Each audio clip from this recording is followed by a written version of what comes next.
Assalamualaikum warahmatullahi wabarakatuh. Pada kesempatan kali ini, kami akan membahas materi tentang analisis SWOT.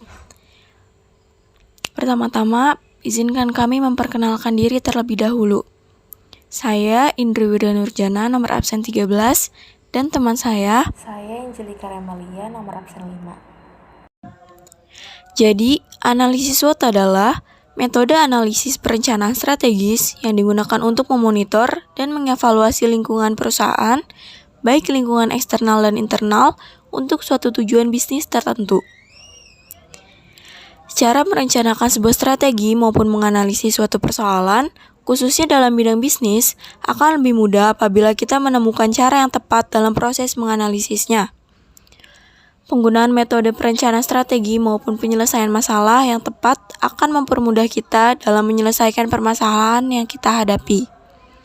Salah satu cara terbaik yang dapat kita gunakan adalah memanfaatkan metode yang disediakan melalui rangkaian tahap analisa SWOT. Analisis SWOT terdiri dari 4 unsur utama, yakni strength, kekuatan, weakness, kelemahan, opportunity, peluang, dan threats, ancaman. Yang pertama ada strength. Strength yaitu kelebihan atau kekuatan suatu perusahaan yang dimiliki yang dapat memberikan keuntungan dibanding dengan pesaing. Sebagai contohnya adalah teknologi, hasil produksi, unsur kekuatan, lokasi strategis, dan lain sebagainya yang menekan pada keunggulan suatu perusahaan. Lalu ada weakness. Dalam analisis SWOT, W adalah weakness yang artinya karakteristik yang berkaitan dengan kelemahan perusahaan. Bisa dibandingkan dengan pesaing, dapat juga berupa kelemahan yang dianggap saat ini secara internal. Contoh kelemahan yaitu promosi masih belum maksimal dan target pasar terbatas. Selanjutnya opportunity. Opportunity dalam analisis SWOT adalah peluang yang muncul di luar perusahaan atau proyek yang dapat digunakan untuk membuat perbedaan pada kemampuan kamu bersaing. Peluang tersebut mungkin muncul sebagai perkembangan pasar atau dalam teknologi yang digunakan. Dan yang terakhir adalah threats. Elemen terakhir threats atau ancaman. Seperti namanya, elemen ini merujuk pada segala sesuatu yang menimbulkan resiko bagi perusahaan atau keberhasilan sebuah proyek. Misalnya pesaing baru, perubahan dalam aturan undang-undang, dan lain-lain. Di slide ini ada analisa kuadran SWOT, di mana kuadran 1 yaitu mendukung strategi agresif, di kuadran 2 mendukung strategi diversifikasi, di kuadran 3 mendukung strategi temporal, dan di kuadran 4 mendukung strategi defensif. Slide selanjutnya adalah tujuan menerapkan analisis SWOT.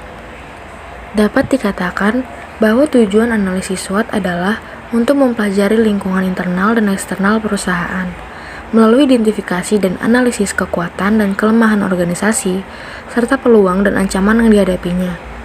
Strategi SWOT secara tegas mengidentifikasi faktor-faktor yang memengaruhi fungsi organisasi yang menyediakan informasi yang sangat berguna dalam proses perencanaan strategis.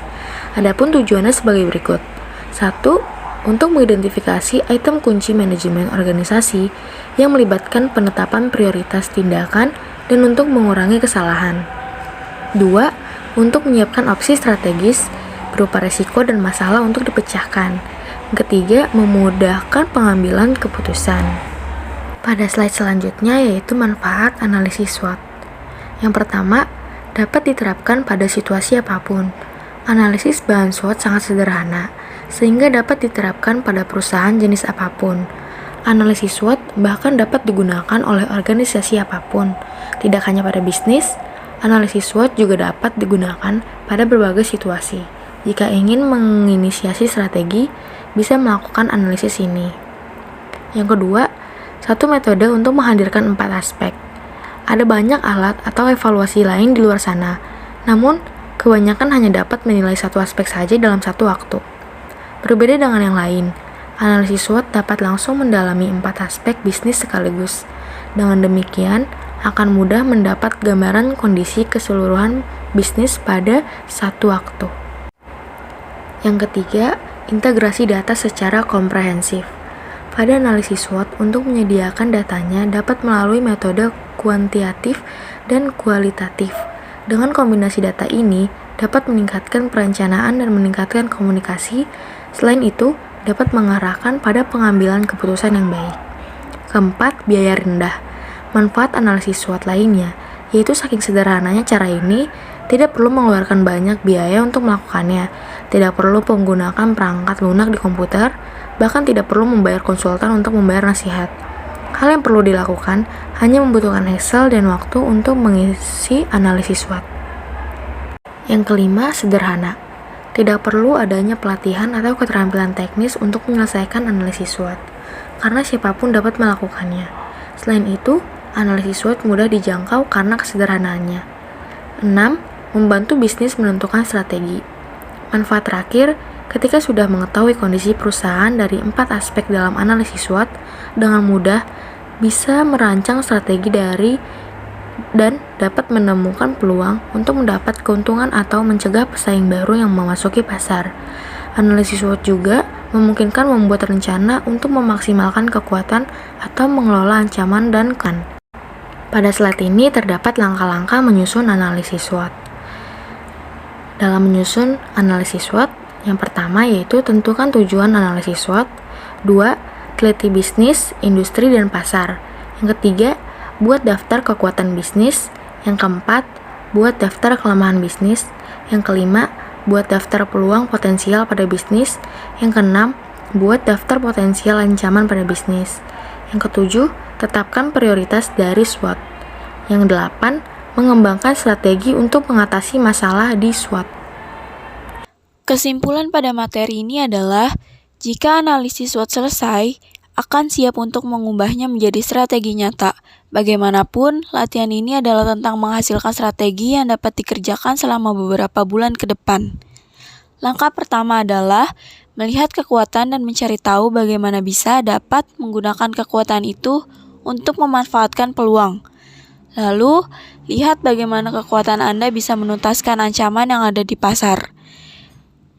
Gunakan analisis ini untuk menghasilkan daftar tindakan yang dapat dilakukan. Dengan daftar tindakan, mulailah menempatkan target pada tanggal tertentu. Apa yang ingin dicapai dalam setiap beberapa bulan. Misalnya, jika ingin melakukan ini dengan menganalisis bagaimana peluang eksternal dapat membantu mengatasi kelemahan internal sendiri.